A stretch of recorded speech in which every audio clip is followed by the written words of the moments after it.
Dear readers, Percy is a kind-hearted little engine. He feels sad because many fine steam engines are cut up on the other railway. Percy's ideas, however, though natural for an engine, are a little muddled. British Railways officials are not cruel.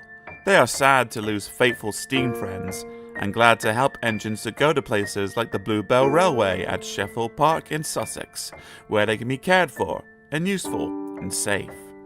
The author.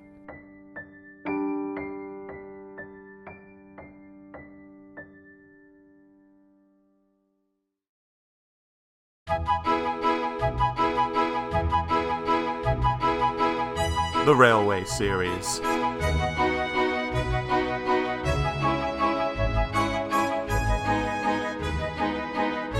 Book 18.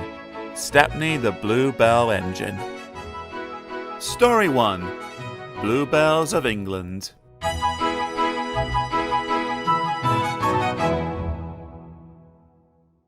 bluebells are coming, oh-ho, oh-ho, the bluebells are coming, oh-ho. If you must sing, Percy, grumbled Douglas, get your singing tune. Anyway, our song's about Campbells. And mine's about bluebells. Then that's daft. Bluebells are flowers. Flowers can't come, they grow. My song isn't daft. Percy was indignant. It is, then. I can't find about bluebells. We have a song called The Bluebells of Scotland. But, said Percy triumphantly, the Bluebells of England are different. They're engines, and one of them's coming with his controller. Didn't you listen, he went on severely, to the fat controller telling us about it? I was aware. Oh dear, I didn't understand it all, but engines on the other railway aren't safe now. Their controllers are cruel. They don't like engines anymore. They put them on cold, damp sidings, and then... Percy nearly sobbed. They cut them up. You're right there, agreed Douglas. If I hadn't escaped, I'd have been cut up too. It's all because of the own diesels. They're all devils, he added fiercely. Fair play, Douglas, reminded Percy. Some are nice. Look at Rusty and Daisy. Maybe so, answered Douglas. I'd never trust one myself. But what I cannot understand is all your blather about bluebells. The bluebells are kind people who want to save engines. They've made a place in England called the Bluebell Railway. Engines can escape there and be safe. Like me running away here. Yes, Percy went on, just like that. If they are old or ill, a fitter makes them well. They can have their own special colours, all the coal and water they need, and pull trains too. That's broad hearing, said Douglas with feeling. The fat controller says Stepney was the first engine to escape there, so he's asked him to visit us and bring his controller. But, objected Douglas, how about yon diesels? Mightn't they catch him on the way? We thought so too, said Percy, but the fat controller says there's no danger of that. Stepney's a match for any diesel. Besides, his controller will take care of him. He's a brave engine for all that, said Douglas admiringly. Fancy fighting his way through all those diesels just to see us. Look, squeaked Percy, the station's crowded. Silly, how can I look unless I be a corkscrew? Why have they all come? There's no train. But Percy was wrong. The signal dropped, and from far away an engine whistled. A gleam of yellow shone through the bridge girders. Here it comes, yelled Douglas. Poop, poop, peep, peep. The two engines whistled excitedly in welcome. Peep, peep, replied Stepney, as with passengers and people waving and cheering, he puffed proudly through the junction on the last stage of his long journey.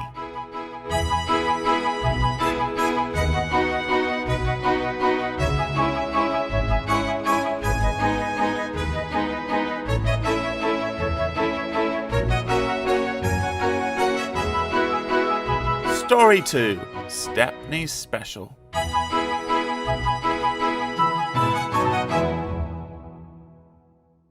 So I tried very hard, but I couldn't work properly, and they put me on a siding. I stayed there for days and days. Other engines were there too. I was afraid. I'd have been frightened too, said Edward. But then some workmen came. They mended me and even gave me a coat of paint. I couldn't understand it till my driver came. He was very pleased. "Stepney, you lucky old engine," he said. "You've been saved. The Bluebell Railway has bought you." "What a lovely surprise," smiled Edward. "Have they saved other engines besides you?" he asked. "Oh, yes," answered Stepney. "You'd like our Bluebell and Primrose. They're twins," he chuckled, "and as like as two peas. They only had numbers at first. Bluebell was 323, and Primrose is 27. They were very pleased when our controller gave them names. Some say he was wrong to do it. It certainly made them cocky, but they do hard work, and I think our controller was right. All engines ought to have names." "Yes," agreed Edward. "It's most important."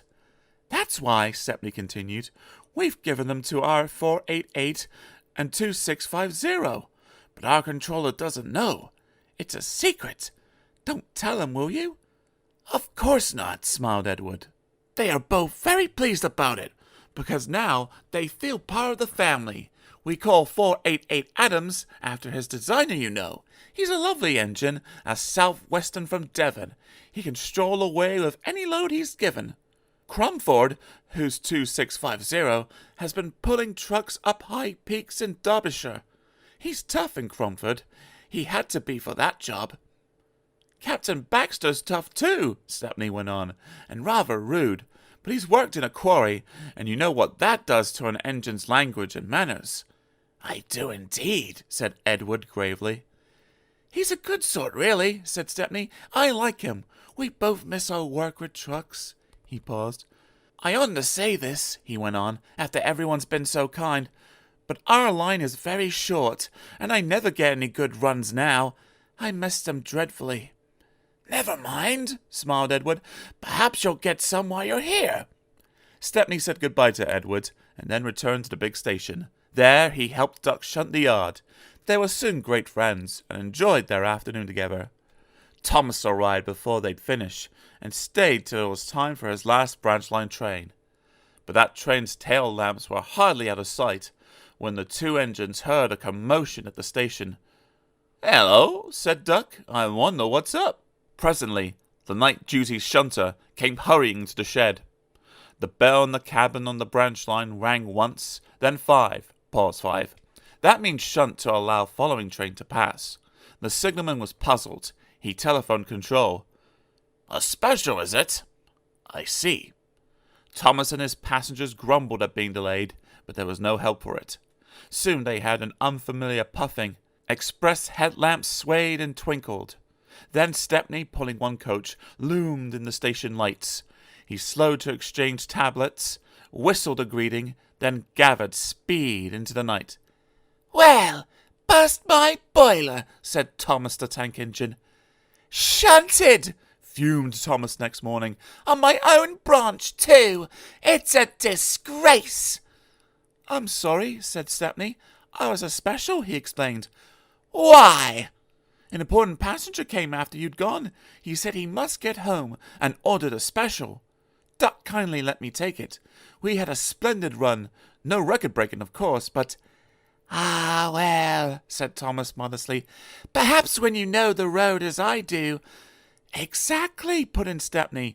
"You're such an expert." Thomas, flattered, forgot he was cross, and told Stepney all about his branch line.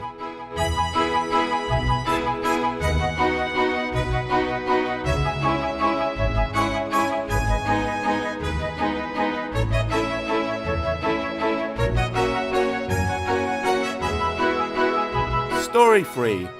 Train stops play.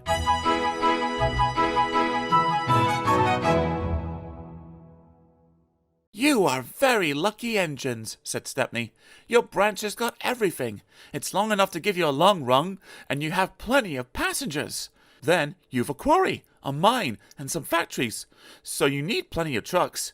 Trucks are fun, he went on wistfully. I missed them on our line. Percy looked surprised. You can take mine and welcome this morning, he said. So they asked permission and then went off to collect them. Toby and Thomas gaped in wonderment. Stepney took his trucks to the harbour, picked up a load of empties, and started back. On the way, they were stopped by a signal near a cricket field, where a match had just started. They settled down to watch. Presently, some fielders came towards them and waved. Could you move, please? They asked. Your last few trucks are behind the bowler's arm. Sorry, smiled the driver. Will this do? And he eased Stepney forward till he stood under the signal. The cricketers shouted their thanks and started playing again. The batsmen hit out, and soon a skyer towered towards the train. Clunk! Went down the signal. There was another clunk too, as the ball fell on the train, but either driver or fireman heard it. They were too busy. Stop! Yelled the fieldsman, but Stepney's noisy starting drowned their shouts. Come along, he puffed to the trucks, and left the frantic fieldsmen behind. Our one and only ball, they said sadly. 4 of them piled into an ancient car. Wake up, Caroline, they said. Caroline coughed crossly, reluctantly came to life, and they rolled out onto the road. Stepney wasn't hurrying. He had just crossed the river when Caroline came up behind. Toot! Toot! She wailed. Road and rail ran side by side. The cricketers waved and shouted, but they were too far away for the firemen to recognize them or hear clearly what they said. If those jokers want a race, remarked the driver, they can have one. He advanced his regulator, and Stepney drew ahead. Caroline wasn't happy. She rattled along at twice her usual speed. Master shouldn't treat me like this, she grumbled. This pace is too hot for my system. It'll fuse all my circuits. Hurrah! She exclaimed. That silly train has run into a hole, so we can't catch it. Now Master will have to be sensible and go home. But Master didn't go home. Caroline nearly boiled with fury when he made her climb a steep hill and run down to the station on the other side. Caroline arrived just as Stepney had shunted the trucks. His crew were going off duty. The cricketers explained what had happened. The driver and fireman were surprised. Did you say the 3rd truck from the van? They asked. They all went and looked. The ball was there, nestling under some straw. We're very sorry, the driver said. Never mind, you couldn't help it. Now we must get back quickly. That's just it, said the driver. You'll never be quick in Caroline. She looks worn out. Wait a minute, he went on. I've got a plan. The driver spoke to the station master and signalman. Then they rolled Caroline onto a flat truck and coupled a brake van behind. The cricketers got in, and Stepney pulled the train. They reached the field in no time. Stepney watched from a siding while driver, fireman, and guard sat in the pavilion. There were no more lost balls, and the game was played to an exciting finish. Even Caroline was pleased. She doesn't think trains silly now. They have their uses, she says. They can save the wear on a poor car's wheels.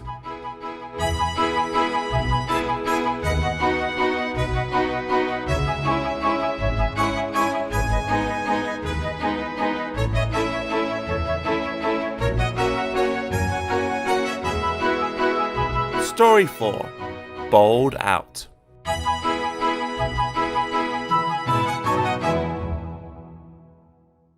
The big diesel surveyed the shed. Not bad, he said. I've seen worse. At least you're all clean. The engines gaped. It's not your fault, he went on, but you're all out of date. Your controller should scrap you and get engines like me. A fill of oil, a touch on the starter, and I'm off with no bother, no waiting. They have to fuss round you for hours before you're ready. At last the engines found their voices. An inspector had to come and stop the noise. They held an indignation meeting early next morning round the turntable. Disgraceful, rumbled Gordon. Disgusting, said James. Despicable, spluttered Henry. To say such things to us, burst out Donald and Douglas.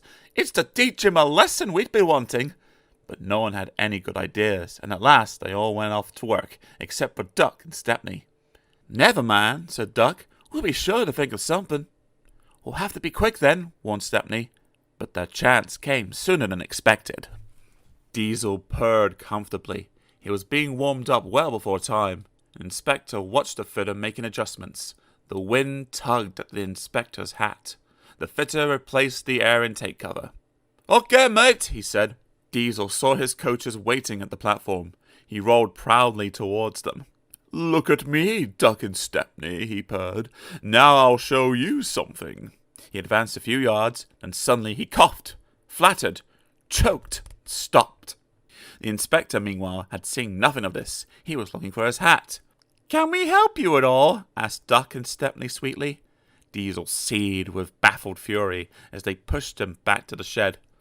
"My hat!" exclaimed the inspector as the cavalcade went by. "Bother your hat!" said the Fat Controller crossly. "The train's due out in 10 minutes, and you'll have to take it, Duck." Duck looked doubtful, but when Stepney asked, "Can I help him, sir?" he felt better. The Fat Controller was pleased too, and hurried away almost cheerfully to make the arrangements. The engines and their crews made careful plans. "A good start's everything on a job like this," warned Stepney. So, as they backed down, they dropped sand on the rails, rolling it firm with their wheels. Both controllers were there to see them off. "Gordon will take over from halfway," said the Fat Controller. "Shall get the train there. Never mind about being late. Good luck." "Don't worry, sirs," smiled Stepney. "We'll get there, and be early too." They stood waiting, sizzling with excitement, ready and eager to be off. At last the guard's flag waved. The engines dug their wheels into the sand and gave a mighty heave. "Come on!